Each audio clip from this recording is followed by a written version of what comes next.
Hey, vinyl community, it's Greg here at the Vinyl Arms. The perfect record. That's a funny thing, isn't it? And very personal, and we'll all have different opinions on that.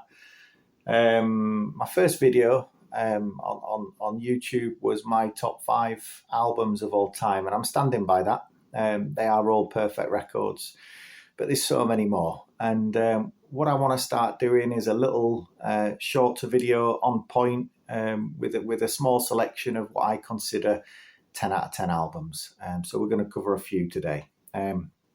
So without further ado, we're going to delve back to 1980, released on Virgin Records, unclassifiable musically, I would say.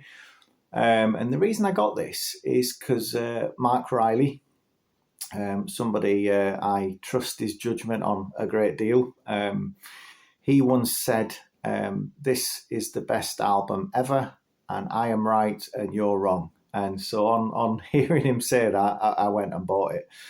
And at first listen, I was like blown away by how challenging the album was. It was certainly something I'd never really listened to before, or since for that matter. But it's grown on me so much over the years, and it's perfection. It's absolute perfection. I ain't a clue what it is. As I say, it's not classifiable, but Captain Beefheart, Shiny Beast, Bat Chain Puller. I mean, this is all over the place musically. You've got songs that are almost lounge style. You've got a lot of funk, sort of blues in there, sort of spoken word, avant-garde, all kinds of stuff going on in here. But it just all mixes together in this lovely mess, and it works so well. You've got sort of the juxtaposition of Tropical Hot Dog Night, which is a real sort of toe tapping kind of sort of almost a samba-y feel about it, really. And then you know that kind of you've got Harry Irene, which is sort of, it could have been sort of like out of some sort of movie soundtrack, some sort of lounge song. You've got Bat Chain Puller, which is just brilliant. On the other side, on the flip, you've got things like When I See Mummy, I Feel Like a Mummy. Candle Mambo, Love Lies. I mean, it just goes on. Don Van Vliet really was, I think he was ahead of his time, really. I think, you know, when he was putting this stuff out, people probably thought, what on earth is this guy on about? But you know, he really was onto something, and I love his artwork as well on his albums. And I think when we're talking about the perfect record, we're talking about the music principally. We're talking about the production. We're talking about you know, the uniqueness of that thing.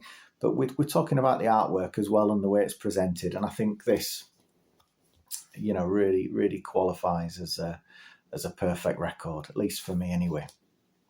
The next album, this band, I don't quite know how this band didn't take over the world. I really don't. I think they're very underrated and highly regarded by those who know them, but I think really they're one of the world's musical best kept secrets. And of course, talking about the Chameleons. Reg, one of the band members, draws all the artwork for the Chameleons records, and this Strange Times record cover, I think, is just beautiful. So many good songs on here. You've got sort of real sort of high tempo, angry kind of, you know, alternative indie sort of verging on punk songs, really, from sort of the 80s, like Mad Jack and Caution. And then you've got things like Swamp Thing and Tears, which the guitar work on these songs is just stunning, you know, with really strong vocals as well from Mark Burgess. The standout song for me on this, though, is a real epic in Soul in Isolation, which closes side A. It's about 7 minutes long, and it's just wonderful. In fact, it was a song that I revisited a lot in the COVID years when we were all stuck in our houses locked down, because if you listen to that track, it really sort of strikes a chord with that time. This was released in 1986 on Geffen Records. Again, Chameleon, Strange Times. It's, for me, a perfect album. Now we're moving sort of more into the 90s with these next two. The first one, I don't know if it's a band you're familiar with or not, but a band called Hood. They're actually from Wetherby, which is not too far from Leeds, a little market town, but they make the most amazing music. It's sort of a combination of electronica, sort of post-rock. Chris Adams, the vocalist, has the most kind of anguished voice.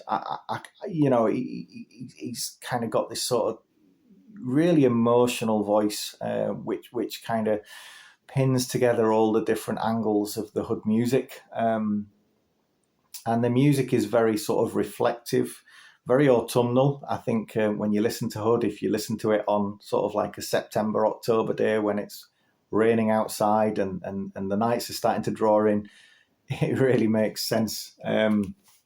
We've got songs on here, classic songs like Hood is Finished. Well, it wasn't. They went on to release albums after this one. September Brings the Autumn Dawn. How Can You Drag Your Body Blindly Through? Lovely photography as well, which is kind of a very sort of strong theme in the Hood back catalogue. A lot of the photography is from Richard Adams, Chris's brother. Richard is now recording music under a new band called Declining Winter, who are also absolutely fabulous. In fact, as recently as April this year, I saw Declining Winter live in Leeds, and Richard and his band are still making the most beautiful music. So really, if you've not heard of Hood, or indeed for that matter Declining Winter, give them a check. They're really worth checking out. And the album I'm going to close on today, this was 2004, not the 90s, a bit of a time lapse there, but Sophia, People Are Like Seasons. Now, I don't know if you've heard of Sophia, but it's the main sort of writer of Sophia's music and the guy who kind of brings it all together is a chap called Robin Proper Shepherd. Now, he had some early sort of career, I don't want to use the word fame, but kind of they were really getting there in terms of units sold under a name called God Machine, until tragically one of the members of God Machine died at a tragically young age, and that was the end of God Machine. But Robin Proper Shepherd didn't want to give up on music, and he started recording under Sophia. And this is an absolutely gorgeous album. It starts off with a song called Oh My Love, which is just one of the sort of best written songs ever. It's just such a beautifully curated song. Then we go on to Sweat Back, and again, sort of Robin Proper Shepherd's lyrics are very, again, sort of very emotionally charged.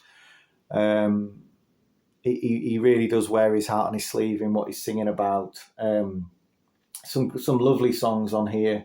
If a Change Is Gonna Come, Fool. Again, sort of he's really. It feels like he's writing about himself on a lot of these songs, and almost how kind of he feels he's fallen short, almost. But I swore to myself, things like that. I left you. Obviously, another personal record about relationships. But there's also songs on here that are sort of a nod towards God Machine. Darkness, Another Shade in Your Black is a great example of this.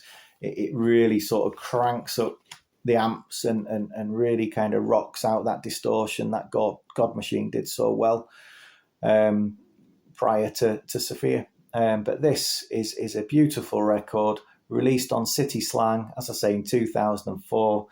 Really gorgeous artwork again. And another highly recommended album. So that's it. We're going to stop that at 10 minutes. Thanks for listening. I'll be back soon with another 4. Take care. Bye.